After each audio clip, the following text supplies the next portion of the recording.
Good morning. You're watching Senior Notebook on WENY.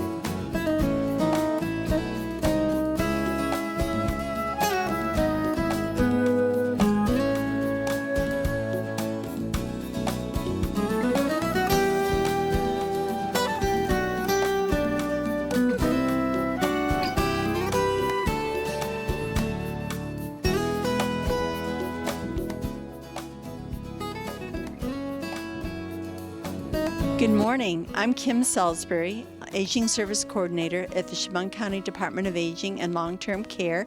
And this morning, I'm really happy to have a conversation with my colleague, Karen Mott. Karen, would you like to tell us what you do?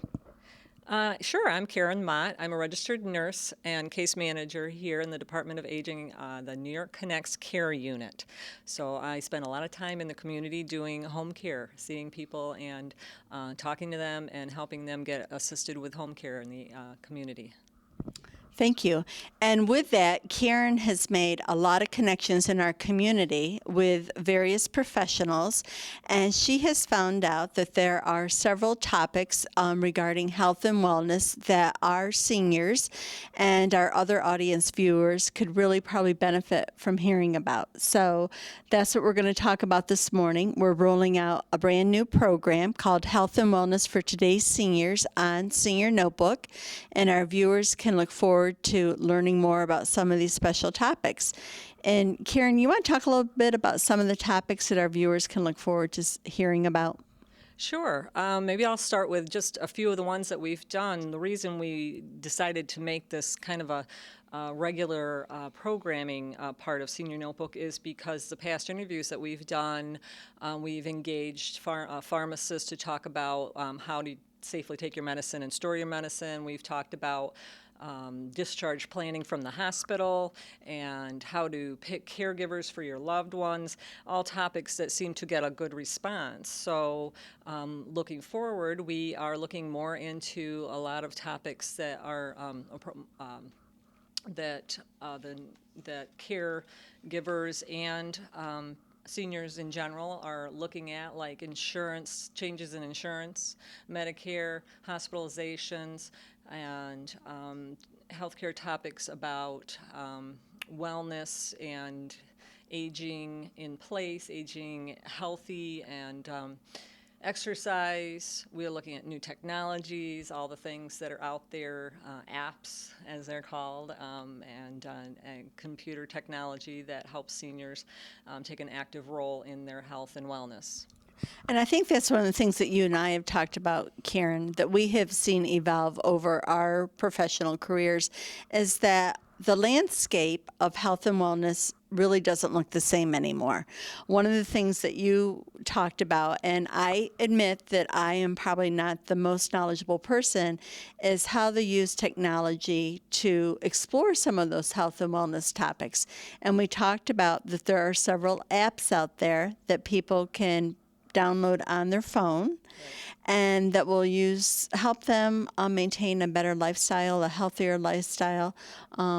So can we talk about that a little bit? Yeah, sure. I know many people have heard of Fitbits or the watches that measure your steps and calories and things like that. You can use your phone to take better care of yourself in your nutrition and your exercise. You can use your phone to remind you to take a medication, an app on your phone or on your computer. So those are a couple of the things that we'll be kind of getting deeper into, maybe have somebody come in and really go in depth about some of those, the good ones that they found. And we also want to touch on more holistic ways. There's a lot of different visions of how to get healthy now. Eastern medicine has come into play and is more mainstream, and a lot of people enjoy yoga and meditation and breathing exercises and things. So we'd like to kind of see where that goes with our viewers.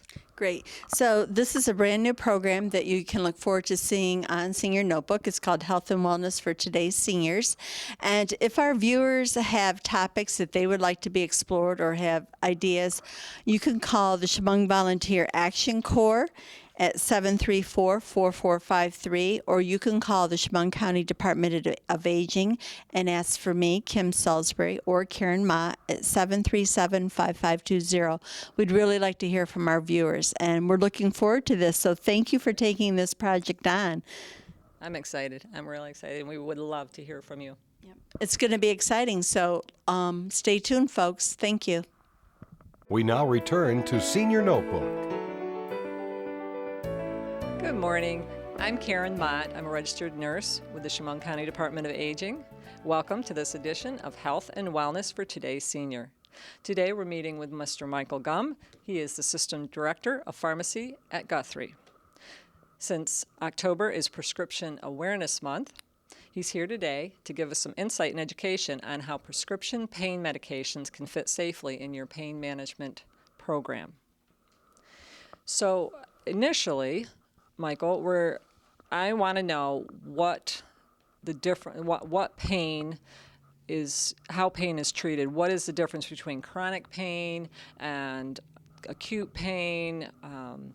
What are the types of pain that people deal with? Well, generally speaking, without getting too specific, acute pain is pain that occurs because of an incident and is only expected to occur for a short period of time, 5 to 10 days maximum. Chronic pain is any pain that persists longer than that and is usually due to a cause that is not acute and immediate. An example of an acute pain is a fracture. So that's an acute pain. It happens instantaneously, and it's going to occur for maybe 5 to 10 days. Diseases like tumors and cancers, things that cause inflammatory reactions and aren't always treated immediately, then progress into a chronic pain. Although acute pain can go to chronic, but usually they're differentiated. Sure. Another one I can think of maybe is arthritis.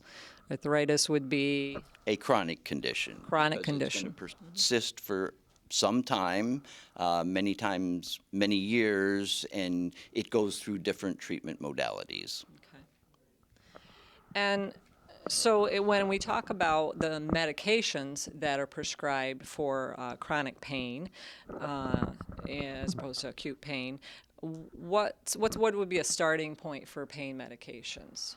It's a very difficult question to answer. It all depends on the type of pain and the etiology of the pain, but the general rule for treating pain these days is to start low and go slow. So we want to start with the least invasive and medication that has the most side effects. So starting with the simpler medications, although very effective, are the non-steroidal medications, which treat a number of different kinds of pains and are very good at treating those pains. Then as you go up the ladder stepwise, there may be medications that get added to your non-steroidal medication that aren't even pain medications but help treat pain. For example, antidepressants in certain instances are very good at treating pain, maybe by themselves or in addition to another pain medication. Okay. And then the third step in the ladder is going to an opioid type of medication. And we really like to reserve those for conditions that aren't treated effectively with any of the other medications. Okay, so it sounds like the natural progression is to start with the simplest, or the what we'd call over-the-counter type. Most of them are over-the-counter. NSAIDs, which stands for Non-steroidal anti-inflammatory drug. And I think a lot of people dismiss these medications because you can buy them over the counter. But remember, ibuprofen or Motrin in the 800 milligram strength is still a prescription medication, although you can take 4 tablets to equal that strength of the over-the-counter strength. So they are very effective when used appropriately.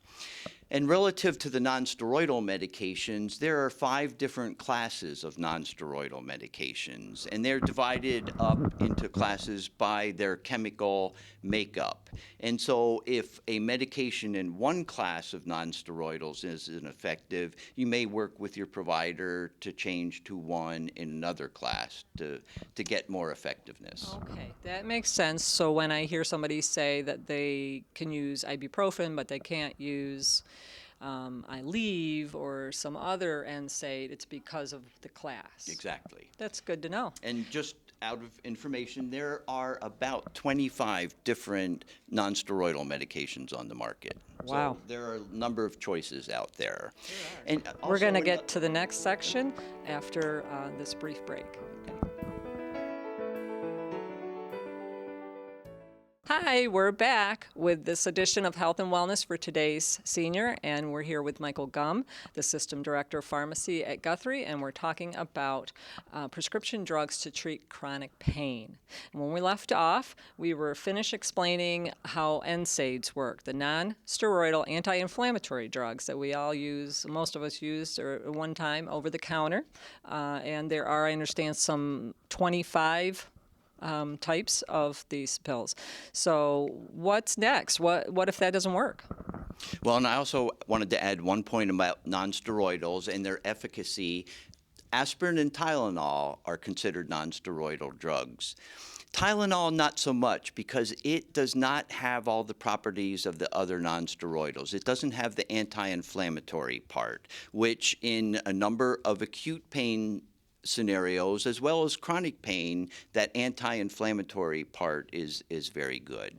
So after a nonsteroidal doesn't work, then it's time to seek advice from your provider, because the next steps involve prescription medications and maybe a number of different classes of medications before moving on to the strongest drugs, for example, the opioids, which we'd like to stay away from if at all possible because of all the problems related to the opioids, not only from an individual standpoint, but the epidemic that we have in this country related to the abuse of opioids.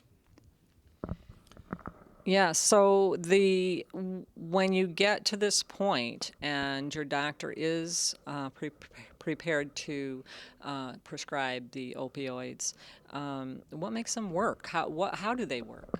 Well, quite simply put, the opioids work by blocking receptors in the brain, the spinal cord, and the gastrointestinal tract.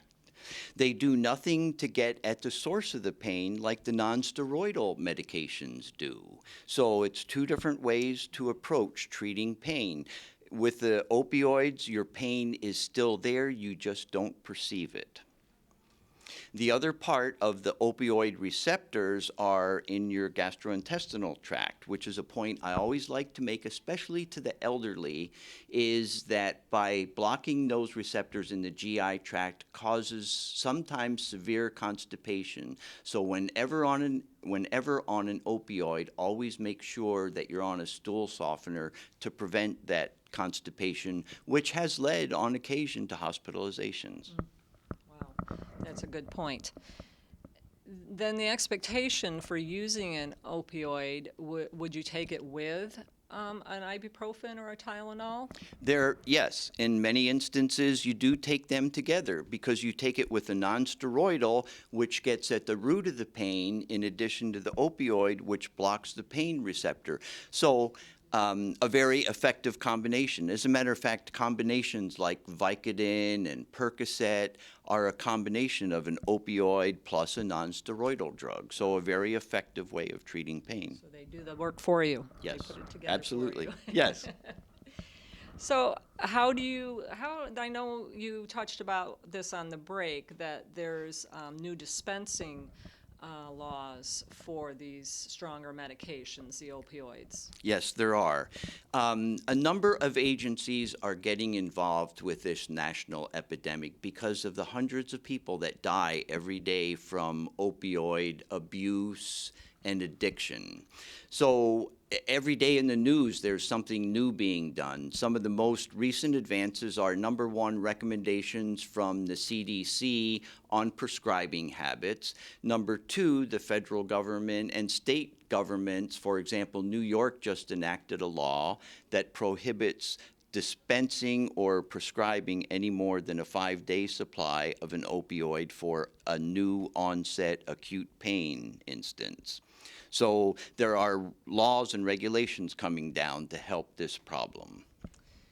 So, and I guess, like you say, with the onset of all these opioids, prescriptions, and the dangers, it's something that it has to come in.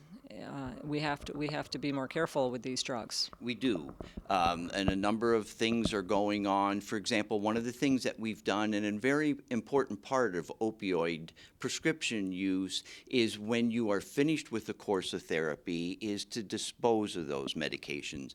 And in 3 of our Guthrie facilities, at our Corning Hospital, at Robert Packer, and our Towanda Hospital, we have return bins where people can dispose of these. The other part of that is in your house, is to keep those in a secure place. Number one, I always urge people not to keep drugs in a medicine cabinet because that's the worst place for drugs. 2 very detrimental things for drugs are moisture and humidity and darkness. So those all occur in your medicine cabinet, right. in the bathroom. So the best place to keep these is out of the reach of the hands of any visitors, maybe in a kitchen cabinet, so you can always keep an eye on those. Okay, we'll be back. Hi, we're back with Michael Gumm. He's Assistant Director of Pharmacy at Guthrie, and we have been talking about prescription drugs to treat chronic pain, and talking about right now about the stronger classification of drugs known as opioids. A couple of examples, the names of some of them. Oh, the opioids, a number of drugs, the Percocet, the oxycodones, the hydrocodones, fentanyl, hydromorphone, Dilaudid, just to name a few. Okay, so if those are in your medicine cabinet at home or someplace nice and dry and out of reach of children, like we learned, we think about seniors. They don't really fit the picture that most people think about when they think about an abuser of drugs, and there is the same propensity to overuse and possible addiction in any part of our population, and seniors included. Why are the elderly vulnerable? Well, first of all, part of the problem is that the elderly may have one of those chronic diseases that requires prolonged periods of treatment. Now, that being said, seniors are at risk for some of the problems related to the opioids. And everything is exaggerated in seniors because as we grow older, our metabolism slows. So our liver breaks down drugs at a slower pace. Our kidneys are slower at getting rid of those drugs out of the body. And also those opioid receptors that we talked about become more sensitive. So they are at very big risk for overdoses. Now, the way to prevent those overdoses is to work with your provider and follow their directions implicitly. If they're not working, those things require consultation with your provider again and follow-up. We may need to add an additional drug. We may need to increase the dosage, but we need to be very careful with those dosage increases because they can lead to adverse effects. Right. Like the constipation. The constipation, and one of the biggest problems is that of respiratory depression, because the opioids are very good at depressing respiration because, again, they work on the brain and those receptors. That, in combination, many of the drugs that seniors take also have respiratory depression on their own. So combining another drug that causes decreased breathing with an opioid, that's the big problem. In both seniors and young people who abuse them, and almost in all instances, that's how overdoses kill, by depressing respiration. And that's where the opioid antagonists or naloxone come in, given by injection in somebody who is in an overdose situation and is not breathing. An injection of that immediately reverses those opioid receptors, and patients are once again allowed to breathe. So it's a life-saving drug that everybody out there can have. In some states, it doesn't even require a prescription from a physician. They can walk into a pharmacy and get naloxone without a prescription. And so anybody who is at risk or has family members at risk should certainly have naloxone in their household. Thank you for that.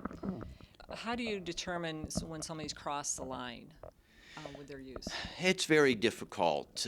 There's a fine line between abuse and addiction, and it's just a progression. But when people are in an addiction situation, they are running out of their prescription early because they're taking too much. If they go for a period of time without their medication, they may go into a partial withdrawal and they get shaky, they start sweating, their respirations may decrease. So it's a whole combination of effects that one can see when somebody's crossed that line. So safe use with these drugs is very important, and following the dispensing instructions and Absolutely. I think number one is be educated about the medications that you're being prescribed. Is it an opioid? Is it not? What is it exactly? How should I take it? What should I expect? How long should I expect it to work? What can I do to fight any adverse effects? So become educated and work with your provider, and communicate often and regularly with your provider as well as your pharmacist. Pharmacists are a wealth of knowledge and can discuss all of those opportunities with you. thank you so much, Michael. You're welcome.